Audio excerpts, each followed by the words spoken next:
Welcome back to my channel. Today I'm gonna wear my educator's hat, okay? We're gonna be talking all things education, all things remote. I know that 2020 has been a whirlwind, okay? And parents have been thrusted into this role as assistant teacher. And I know you're overwhelmed. I know it's uncharted territory. I'm coming to you as a teacher, and I'm also coming to you as a parent. So I understand both sides. So I know how it feels. I know what it takes. And so I just want to help you just to make it through this year. So I'm here to support. I want to give you some remote learning tips. You know, all of our kids, well, most of our kids are in remote learning now. And so these are some tips that are not only good for parents, but good for kids as well. So if you want to go and get your kid and have them sit alongside you to watch this video, I think it'd be a good idea because I have some tips for them and I have some tips for you. Okay. For our children, I put everything into an acronym. Okay. So it's easier for you to remember. Okay. So for the children, your acronym is going to be LEARN, and for parents, your acronym is going to be TEACH, okay? Because kids got to learn and parents got to teach. So let's get right into it. Parents, I'm going to be talking to the kids. I want you to have the conversation with your child about these things, but I'm going to be talking to the children. Somebody say L. Listen. Pay close attention to what your teacher is saying. It may sound simple, but it's not, okay? It's a very important skill to really listen. When your teacher is teaching, it's your job to pay close attention so that you are successful in the lesson. And not only are you successful in the lesson, but you're successful when it's time for you to do your independent work. So if you're not listening, then you're going to be lost and you won't know what your teacher wants you to do. So it's super important that you listen, listen, listen. Somebody say E, engage. Participate in the lesson to make it more enjoyable for you and to show that you are present. I know you're behind a screen and it's hard to really focus sometimes, but you need to stay engaged to show that you're engaged, right? To show that you're enthusiastic. And it also makes it enjoyable for you when you're paying attention and you're answering questions and you're asking questions. It makes the time well spent. So I want you to really focus on engaging. Okay. If you don't know something, raise your hand, ask questions. Don't act like you know everything. You're in school. You're not supposed to know everything until you're taught. So make sure you ask questions. I want you to try to be present, right? Participate. It's important to really, show that you are there and you're not just sitting and just passing the time away. Okay. Somebody say A, adjust. Get into the mindset that although you're at home, you're still in school. That's a tough one. I know. You're at home, where your bed is, where your TV is, where your games are, right? How do you switch that mindset to say, okay, I'm in school. You just gotta do it. You just gotta do it. You are at home, but you are still in school. If you were in school, you wouldn't be laying down on the bed. You wouldn't just get up and go to the bathroom, right? There are rules in school.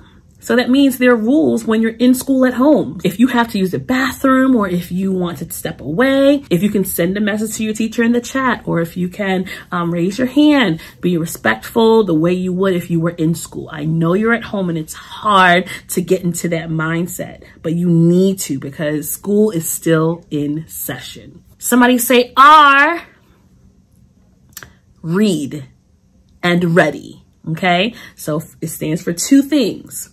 Read often, okay, and be ready at all times so that you are successful. Read, read, read. Listen, this year is going to have a huge impact on everyone, okay? And a lot of students, a lot of kids are going to fall behind because things are just not the way they used to be. So in order to keep yourself up to par. In order to keep yourself on level, read as much as you can. Find books that you like, that you're interested in, and just read. You can go to different websites, Epic Books, Raz Kids. You can find books anywhere online. It's important that you're keeping your mind engaged and you're reading as often as possible so that you can grow in knowledge and in comprehension, and be ready at all times. If you have to come to class, come with your notebook, come with your pencil, come with whatever you need for that subject. Don't have the teacher asking you, where's your stuff? Come prepared with everything that you need to make it a successful session. Last but not least, somebody say N, network. Socializing is still important because relationships can help with all sorts of developmental stages. Parents, it's okay to allow your kids to have friends. Of course, you will monitor who they are friends with, but engaging with other kids that are on their grade level, age range, it helps them developmentally with their academic vocabulary, and it also helps them just to have that outlet, right? Because they're now in a house, they don't have that social life that they once had, and so they can start missing friends and missing how school was. And so if you just create that space for them to network with their classmates, and, you know, even if they network with their cousins that are around their age, so they're having those conversations that will develop their language, their vocabulary, and just give them that outlet to just be a kid. All right, parents, your turn. Okay. Now, their job is to learn, but our job is to teach. Okay. And so our acronym, though, is TEACH. Can somebody say T? Time/to do. Schedules will become your best friend and tool to navigate through this school year. Also, having a to-do list will keep you on track. I abide by schedules in this house, okay? We have a master schedule where everyone knows what everyone is doing at what time they're doing it. And we all have our personal schedules. It's super important because let's say someone else comes to the house that has to watch your kid. If the schedule is posted, then they know what they need to do, or the kids are held accountable to what they need to do because everyone knows it's posted. Blah, you can't hide. You can't say, oh, I don't have class today, or might see, but it's there. It's on the schedule. And so it keeps you on track. And a to-do list, writing things down that need to get done, because now you're bombarded with so many other things that you weren't bombarded with. So kids may have due dates, projects that are due, and homework that's due, right? And if you pencil it in the schedule or the to-do list, then you can check it off as you go, and it will really help you keep on track. Someone say E. Eliminate all distractions so your child can focus while in school. I can't tell you how important this is. It's really tough as a teacher to try to teach a class of kids behind a screen when parents are yelling behind this tile, the dog is barking behind that tile, or you hear someone singing in that tile, or you hear somebody praying in that tile, or you hear an argument in that tile, or if somebody is washing the dishes at that. Those are distractions for your children, okay? Not only is it a distraction for your child, but then it becomes a distraction for the whole class because that child is not on mute. The teacher's trying to tell them to mute. It's a mess. So eliminate all the distractions so your child can focus and get the best out of what is given. It's gonna be difficult, but we can make it easier for our children by eliminating all distractions so that they can focus. Keep them away from that TV. Turn the radio down. Turn all noises off. Eliminate those distractions so that they're successful. Somebody say A. Accommodate. Create a conducive workspace for your child to focus, and invest in blue light glasses. Your child needs a space in the house where they know it's learning time, okay? Where they can sit up and be ready for learning. Laying down in the bed is not conducive because it makes you want to relax, it makes you want to sleep. So it's super important that we create a workspace, a conducive workspace that is set up for learning. Dollar Tree offers really nice gadgets just for educational purposes. So you can find like one of those tin cans where you can put their pencils in, notebooks, just stack it up, whatever you need to make it feel like they're in school, to make them feel or trick them into getting into the mindset of being in school even though they're at home. Do it. These kids are on screen overload, okay? So they're constantly in front of the screen, even more now than they've ever been before. So it's a really good idea to get blue light glasses, okay? Blue light glasses, what they do is they protect their eyes from the light that's bouncing off the screen. And so, you see these are blue light glasses. These are my daughter's. I bought one for everyone in the house. I have one, my son has one. My husband, he wears glasses, so he doesn't wear his, but everyone has it. Very inexpensive. I got them from Amazon, about $12 to $13.99 for a pair. So I will put the link in the description box below. It's a really good idea to invest in these because it will protect your baby's eyes, okay? And they're pretty cute, right? They're kind of cute. All right, you can get yourself a pair too, moms, dads. Can somebody say C? Change. Organize a change of scenery from time to time to help with the flow of the day. Now, quarantine has had us cooped up in the house. We only see the living room, then the bedroom, then the kitchen, right?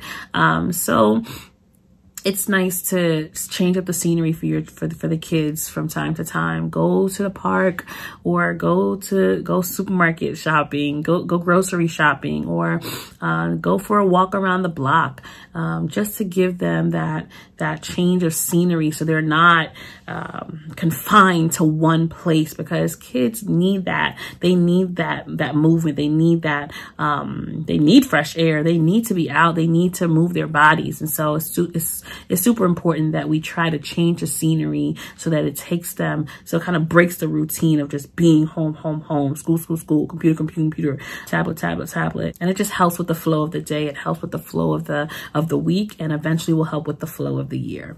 Last but not least, somebody say H. H stands for help, okay? Be ready to help more this year. Do not do your child's work. Rather, coach them through it. Okay, parents, we're going to need your help. We need your help in making sure that your child is completing assignments, that your child is in attendance, that your child is engaged, that your child is doing the best that they can, putting their best foot forward. We can do but so much. You are the first line of defense. And so you're there to help, that you're there to help the teachers, that you're there to help your child, and don't do their work for them, because as a teacher, we know when it's you. We know when it's you that did Sally's homework, because Sally doesn't even know how to spell the word for, because Sally never uses the word enthusiastic. How does she spell it so well? Why is her handwriting suddenly different? So we know. And it's so important that you don't do your child's work for them. Just coach them through it. Ask questions like, what are you supposed to do in this assignment? How do you plan on getting it done? Do you have any questions? How can I help you? Instead of saying, okay, what's 2 plus 3? It's 5. No. Give them time to answer. Give them time to figure it out. That's how they learn. If you tell them everything, then we're going to think that the teachers are going to think that they know it all, that they know everything. So let me put them in a more advanced group. And now they're in this group and they become lost because they're really not on that level. So it's super important that you're not doing the work, but you're coaching them through it. We will get through this together, okay? If you have any questions, just reach out to your child's teacher and inform the teacher about your concerns. We're there to help. We need to know if there are certain things that are hindering your child from completing an assignment. let us know instead of just not doing it, because we don't know what everyone is going through, but we are sensitive. Hopefully all teachers are sensitive to the times and what, you know, and the way things are kind of taking a turn, but we need to be informed so that we can now make an informed decision when it comes to grading your child. So those were my remote learning tips, and I hope that they were helpful for you. Remember, they're placed in an acronym so that you can remember, and so it can be easier for you to remember what the responsibilities are. So recap in less than a minute. Kids, you learn, listen, engage, adjust, read, ready, network. Parents, you teach. Time to do, eliminate, accommodate, change, help. Thank you so much for watching. Share this video. I'm sure there's so many people who could benefit from it. Comment below. Let me know what are some other things that you may need help with. What are some questions you may have? And I will definitely get back to you. I answer every comment that people post. If there was a tip that I probably didn't share that you heard from somewhere else, or that you know about, or that you created yourself, please share. Let's grow as a family. Let's grow together. This year, I don't know what else could happen, but I do know that we will make it through, and we will make it through together. So thank you for watching once again, and let's make it a great school year. Bye.